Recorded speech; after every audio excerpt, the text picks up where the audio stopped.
Hello दोस्तों, आप सभी का स्वागत है मेरे यूट्यूब चैनल में। मेरा नाम है दिलीप। अपन डिस्कशन वही बात पे करेंगे कि 40-50 और परसेंट के मामले में क्या जानकारी आ रही है, क्या अपडेट आ रही है। तो ये वीडियो में बने रहिएगा। मैं आपको पूरी डिटेल में बताऊंगा कि क्या निष्कर्ष निकला है और क्या अपडेट आई है नई नए में। तो लास्ट तक बने रहिएगा, देखते रहिएगा। और सबसे पहले मैं आपको ये बता दूं कि जो 40 और 50% वाला मुद्दा का मामला था, कि क्या मुद्दा का मामला है जो नीलम पार्क में 23 तारीख को हुआ था। मुख्यमंत्री जी को अपन ने ज्ञापन दिए थे 23 तारीख को, और साथ ही साथ एक मीटिंग की भी वहाँ पे चर्चा की गई थी कि एक छोटी सी मीटिंग कराई जाए मुख्यमंत्री जी से, मामा जी से, शिवराज मामा जी से, जो कि 1 और 2 दिन के अंदर में मीटिंग होना था। वो हुई कि नहीं हुई, या हो गई है, और क्या निष्कर्ष निकला है, तो ये सब के बारे में मैं आपको आगे डिटेल में ये वीडियो में बताऊंगा। तो पहले तो आपको मैं ये बता दूं कि ये मुद्दा है क्या, किस बारे में डिस्कशन चल रहा है, और क्या है 40-50% वाला मुद्दा। क्योंकि बहुत से ऐसे अभ्यर्थी मुझसे कमेंट्स में पूछ रहे हैं कि सर ये मुद्दा है क्या। तो सुनिए, सबसे पहले मैं ये बता दूं आपको। देखिए, वर्ग जो अभी परीक्षा हुई है, पात्रता परीक्षा, वर्ग 1 और 2, जो वर्ग 1 और 2 की जो परीक्षा हुई है, जिसमें से 150 नंबर का 150 मार्क का पात्रता परीक्षा हुई है, पात्रता परीक्षा, ठीक है। पात्रता परीक्षा हुई है 150 नंबर की, जिसमें से जनरल जनरल बोले तो अनरिजर्व युवा और रिजर्व कैटेगरी, ठीक है, रिजर्व कैटेगरी जैसे कि SC ST OBC और EWS और दिव्यांग, ये सब आते हैं अनरिजर्व में। दिव्यांग मतलब कि ये कैटेगरी वाले को, जनरल वाले को लाना था, अनरिजर्व वाले को लाना था। ये अनरिजर्व में है, ये रिजर्व कैटेगरी है। इनमें लाना था इनको 60% लाना था इनको, अनरिजर्व को, और 50% लाना था SC ST OBC EWS और दिव्यांग को 50% लाना था, ठीक है। तो 150 में से 60% और 50% लाना था, ठीक है। ये हो गई पात्रता परीक्षा, पहली परीक्षा के बारे में। अब बात करेंगे, मतलब कि 60% में लाना है जनरल वाले को 90 नंबर मिनिमम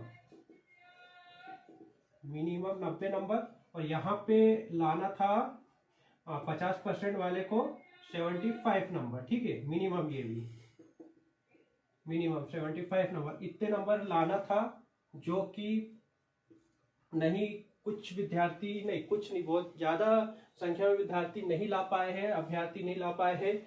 किसी किसी का देखिए यहाँ पे 89.05, यहाँ पे 89.99, मतलब कि इतने नंबर में आ गए, पॉइंटों से रुक गए, तो वो ये फर्स्ट पेपर में क्वालिफाई नहीं हुए। जो क्वालिफाई की मिनिमम था 60% और 50%, तो वो क्राइटेरिया में नहीं आ रहे अनरिजर्व में। और कोई कोई तो ये है कि 74.05 रिजर्व कैटेगरी और 74.99, इतने नंबर तक आए हैं, तो उनको भी इस पे पात्रता परीक्षा में डिस्क्वालीफाई कर दिया गया है, और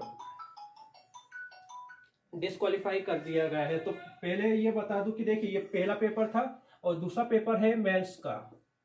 जो मेंस होने वाला है, दूसरा पेपर ये होने वाला है 100 नंबर का, ठीक है, 100 नंबर का होने वाला है, जिसमें से जनरल कैटेगरी और SC ST OBC EWS और दिव्यांग, ये इनमें मिनिमम नंबर लाना था। यहाँ पे इन लोगों ने क्राइटेरिया रखा है 50% का, और यहाँ पे 40% का।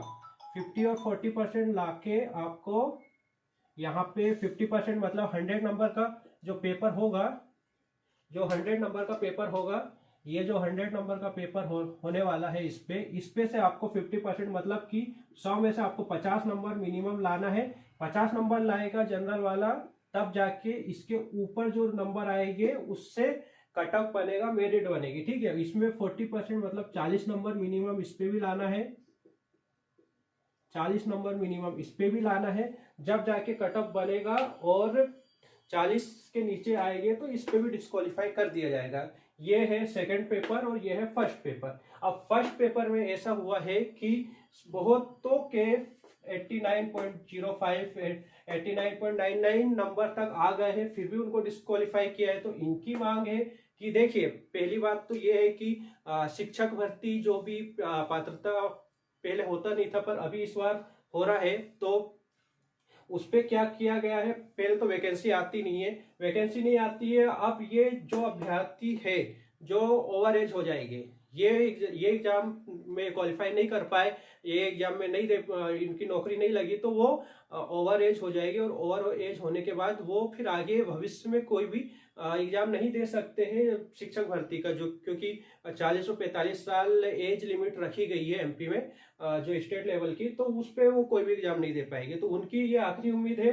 तो वो ये चाहते हैं कि देखिए, कुछ कुछ के नंबर कम क्यों हुए हैं, नॉर्मलाइजेशन की वजह से। नॉर्मलाइजेशन में किसी के 92, 93, 94 नंबर है, तो उसके नंबर कम करके 1 नंबर, 2 नंबर, 3 नंबर कम करके डिस्क्वालीफाई कर दिया गया है। तो 90 से कम नंबर हो गए। ऐसे ही रिजर्व कैटेगरी में हुआ है, किसी के 76, 77 नंबर थे तो उनको डिस्क्वालीफाई कर दिया, किसी के 74.05, 74.99 नंबर तक लाके रख दिया गया है, तो वो डिस्क्वालीफाई की कैटेगरी में आ गए हैं। ऐसा हार्ड पेपर बनाया गया कि पहला पेपर तो ये क्वालिफाई कर ही नहीं पाए हैं बहुत से ऐसे। तो वही 23 तारीख को बहुत दिन से ये मांग चल रही थी कि 40% और 50% कर दिया जाए। तो यही उनकी मांग है, जो जो क्वालिफाई नहीं कर पाया है, कि उनकी मांग है कि यदि यहाँ पे क्राइटेरिया क्वालिफाई का 50 और 40% हो सकता है, तो यहाँ पे क्यों नहीं हो सकता।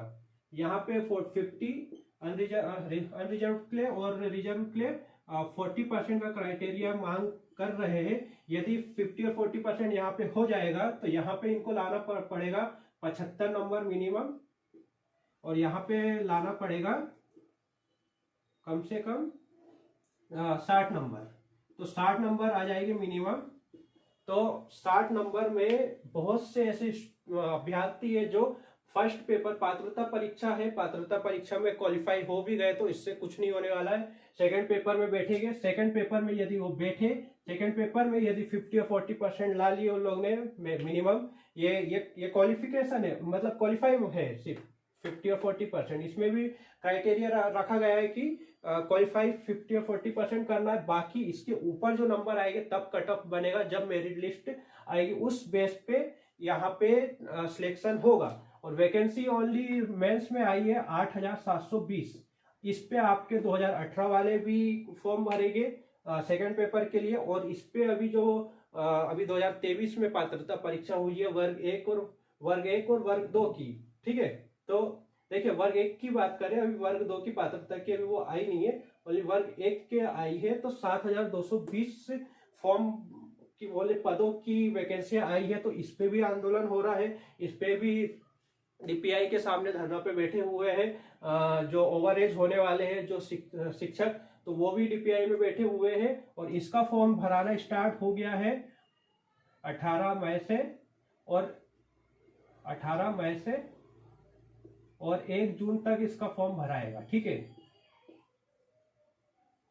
18 मई से 1 जून तक फॉर्म भराएगा, 1 जून तक फॉर्म भराएगा। इसके अंदर यदि ये 50 और 40% हो गया तो आप भी जो डिस्क्वालीफाई हुआ है वो सब मेंस के फॉर्म भर सकते हो, और आप इस पे बैठ के अपना एक सीट पा सकते हो, यदि आप पे टैलेंट होगा, यदि ये निकालने का होगा तो। ठीक है, तो यही चर्चा चल रही थी कि शिवराज जो मतलब मुख्यमंत्री जी है, तो उनके आवास पे जाके ज्ञापन दिया गया है 23 तारीख को, और वो वहां उस टाइम नहीं मिल पाए थे, उनकी कोई मीटिंग चल रही थी। तो उनसे एक 5-10 मिनट की एक मीटिंग के लिए भी ज्ञापन दिया गया है कि हमको एक मीटिंग करवा दीजिए उनसे, कि हम टैलेंट बता सके कि प्रॉब्लम क्या है। ठीक है, यदि ऐसे ज्ञापन देते हैं तो कोई सुनवाई हो रही नहीं है। अभी कितने दिनों से लगे हुए हैं, ट्विटर में कैंपेन चलाया गया है, और साथ ही साथ हर जिलों में ज्ञापन दिया गया है, तब भी अभी तक ऐसी कोई सुनवाई नहीं हुई है। तो 23 तारीख को ये सब कराया गया है। और साथ ही साथ एक दो दिन में वो आश्वासन दिया गया था कि मुख्यमंत्री जी से छोटी सी मीटिंग कराएंगे और उस पर उनको ज्ञापन हाथों हाथ देंगे और पूरा मामला समझाएंगे कि क्या क्या प्रोसेस है, क्या करना है, क्या प्रक्रिया है। क्योंकि बहुत से जो विद्यार्थी है वो क्वालिफाई नहीं हो पाए हैं, डिस्क्वालीफाई हो गए हैं। कोई नॉर्मलाइजेशन की वजह से हुआ है, कोई हार्ड पेपर आने की वजह से हुआ है। तो ये रीजन है, मेन रीजन ये है। तो जिसे नहीं पता था तो जान लीजिए कि ये मेन रीजन ये है, ठीक है। और बात ये है कि हुआ क्या है, हुआ क्या है इस बारे में जो 23 तारीख को दिए थे। तो देखिए साफ में आपको बता दूं कि अभी ऐसा कुछ निष्कर्ष निकला नहीं है। अभी मुख्यमंत्री जी से मीटिंग हुई नहीं है। जिस दिन मीटिंग हो जाएगी ये सब होना है 1 जून के पहले पहले करना है। आज 25 तारीख वैसे ही हो गई है।